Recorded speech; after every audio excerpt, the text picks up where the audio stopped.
Hello everyone, आप सभी का स्वागत है मेरे यूट्यूब चैनल में। देखिए यार, आज हम बात करने जा रहे हैं वांडा विजन के एपिसोड 4 की, जो just recently Disney plus Hotstar पर रिलीज़ हुई है। अगर आप सभी ने एपिसोड 1, 2 और 3 की वीडियो नहीं देखी है तो लिंक डिस्क्रिप्शन में आप चाहे तो देख सकते हो। सो एपिसोड 4 सीरियसली काफ़ी यूनिक है और जिस हिसाब से एपिसोड 4 को बनाया गया है, मेरे हिसाब से आने वाले एपिसोड्स में हमें और भी बहुत कुछ दिखने वाला है। अगर आप सभी एपिसोड 3 तक की कहानी को समझ चुके होंगे तो आपको ये बात तो पता ही होगी कि मोनिका जो थी वो वेस्ट व्यू से वापस आ चुकी थी, लेकिन एपिसोड 4 में स्टोरी पूरी तरीके से चेंज हो चुकी है। सो आज मैं आपको इसका कंप्लीट एपिसोड 4 एक्सप्लेन करूंगा और उसके साथ इसके रिलेटेड कुछ सवाल जो है वो भी मैं आपको एक्सप्लेन करके बताऊंगा। So without wasting any time let's start this video. तो एपिसोड 4 की शुरुआत में हम मोनिका को देखते हैं जो ब्लिप से वापस आ चुकी थी। अगर आप सभी ने एवेंजर्स एंड गेम देखी है तो आपको ये बात तो पता ही होगी कि ब्लिप के बाद जो आधी पॉपुलेशन थी वो पूरी तरीके से उड़ चुकी थी। इसी वजह से सभी लोग गायब हो चुके थे और यहाँ पर मोनिका वापस ब्लिप से बाहर आ चुकी थी, जो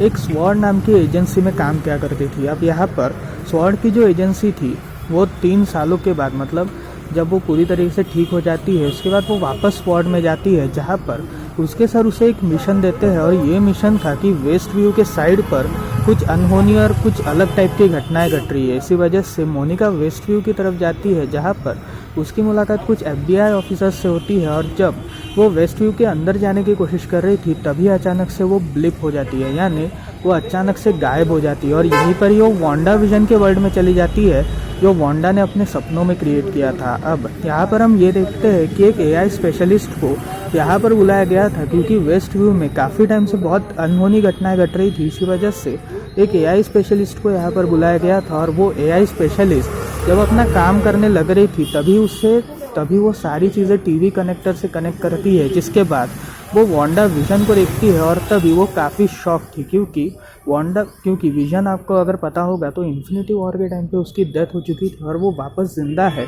ये एक बहुत बड़ा रहस्य था। इसी वजह से सभी लोग काफ़ी परेशान थे। और जब वो AI स्पेशलिस्ट अपने बॉस से इस बारे में पूछती है, उसका इस बारे में कोई भी मतलब नहीं था। जिसके बाद वो वांडा विजन के एपिसोड 1 और 2 की पूरी एनालिसिस देखती है एंड देन उसे वहाँ पे मोनिका दिखती है। जिसके बाद जो ऑफिसर है, FBI का जो ऑफिसर था, वो वांडा से कांटेक्ट करने की कोशिश करता है और वो उसके रेडियो से AI सैटेलाइट जोड़कर कांटेक्ट करने की कोशिश करता है। अगर आप सभी ने एपिसोड 2 देखा होगा तो उसमें अचानक से रेडियो में कुछ आवाज़ें आ रही थी कि वांडा, मैं तुम्हारी जान बचाने आया हूँ। और ये आवाज़ें और किसी की नहीं बल्कि उस FBI एजेंट की थी। अब यहाँ पर हम ये देखते हैं कि वो आवाज़ें पूरी तरीके से बंद हो चुकी थी, जिसके बाद वो AI स्पेशलिस्ट जो थी वो पूरी तरीके से चेकिंग करती है। और यहाँ पर FBI के कुछ ऑफिसर्स उस गटर से, जिस गटर के थ्रू वो वेस्ट व्यू के अंदर जा सकते थे, उसके अंदर जाने की कोशिश करते हैं। जिसके बाद वो इसके अंदर पहुंच जाते हैं और अंदर पहुंचने के बाद हम सभी एपिसोड 1 के दृश्य को देखते हैं, जब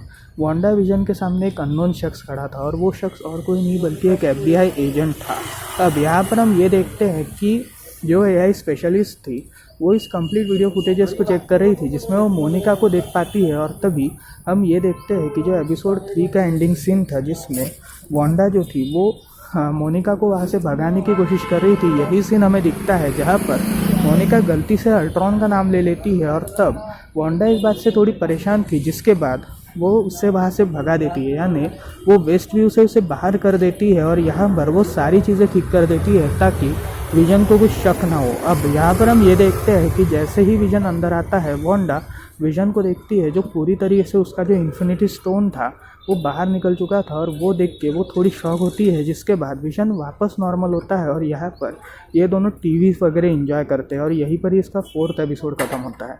तो फिर यार ये थी इसके 4th एपिसोड की स्टोरी। तो अब अगर बात करी जाए इस एपिसोड की, तो सीरियसली कहूँ तो ये एपिसोड मुझे काफ़ी पसंद आया और जिस हिसाब से इस एपिसोड को बनाया गया था वो काफ़ी ज़बरदस्त था। और आने वाले एपिसोड्स के लिए मैं काफ़ी एक्साइटेड हूँ, जिसमें काफ़ी सारे ऐसे सबूत निकलेंगे जो हमें पता ही नहीं। और अभी तक सीरीज़ देख के तो आपको पता चल ही गया होगा कि शायद से वांडा एक तरह के ऐसे यूनिवर्स में है जिससे निकलना बहुत दूर की बात है। तो फिर यार आगे क्या होगा ये तो हमें अगले फ्राइडे में पता चलेगा। तब तक के लिए अगर आपको मेरी वीडियो पसंद आए तो वीडियो को प्लीज़ लाइक करके चैनल को सब्सक्राइब ज़रूर कर दीजिएगा। सो मिलता है अगली वीडियो में, तब तक के लिए बाय बाय।